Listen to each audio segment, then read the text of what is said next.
This is, alors, je parle en anglais Oui, maintenant. oui. Par contre, moi, je ne comprends pas l'anglais. Hein. Okay, fantastic.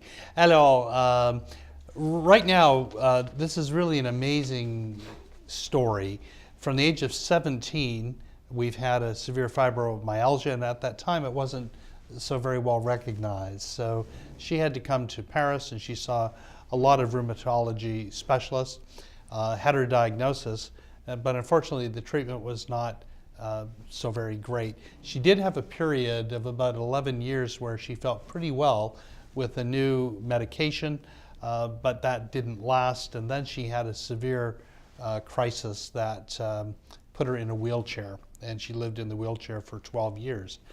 Because of the pain that she had, which was throughout her back, her arms, her head, she started taking morphine under prescription just to deal with the pain.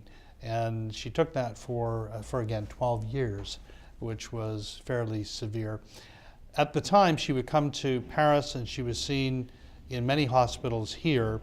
And in the hospitals, she was fortunate enough to meet a really pretty good rheumatologist who had a lot of hope for her and a lot of optimism.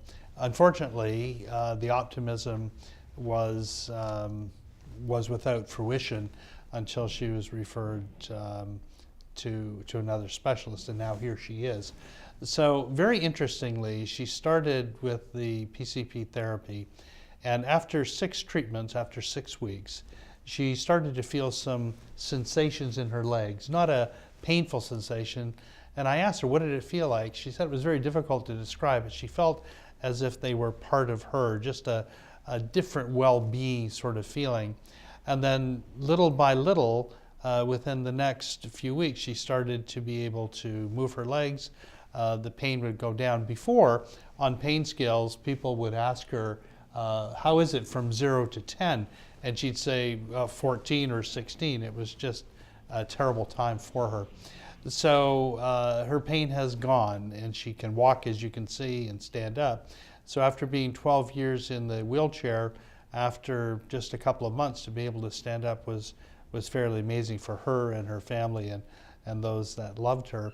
As a consequence, as you can imagine, with the 12 years of taking morphine, she's been having to titrate down on the morphine, and she's able to decrease that, and she's almost off of all of her medication now. So she's a very happy lady, as is her family. And vous êtes là une fois chaque semaine? Oui, une fois chaque semaine, des séances d'1 heure Okay. Pour éviter de faire 2 fois la semaine. Fantastic. So she's here one time a week for an hour. Pas grand-chose, eh? Pardon? Pas grand-chose, pas de problème d'être là pendant 1 heure. Ah, pour venir, pas de problème. Ah non, non, non, je suis ravie d'être là, et en plus, je voulais faire des études dans la médecine. OK.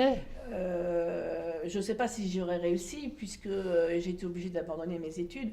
Donc de toute façon, déjà le médical en général me plaît énormément, je me renseigne énormément, j'aide les gens, même quand c'est en dehors de la fibromyalgie. Donc là, en plus, pour la fibromyalgie, c'est vrai que je suis très heureuse de vous rencontrer et de pouvoir vous parler, car je sais que votre temps doit être compté, et donc franchement, c'est un honneur de vous avoir raconté et d'avoir pu vous parler. Pour moi, c'est quelque chose, en plus psychologiquement, qui va beaucoup m'aider. Je peux traduire. And right now, it's really interesting because not only is she doing better, but she thinks, one time a week for an hour is really not a problem. But she wants to continue and study some things in medicine and to help other people that have had the same problem as she had. So this is just a very exciting time, I think, for all of us. Alors, fantastic. Bonne chance, oui, hein? Oui. Bonne chance. Merci, merci. Alors? Je suis vraiment contente de vous avoir rencontré. Moi aussi. Merci beaucoup.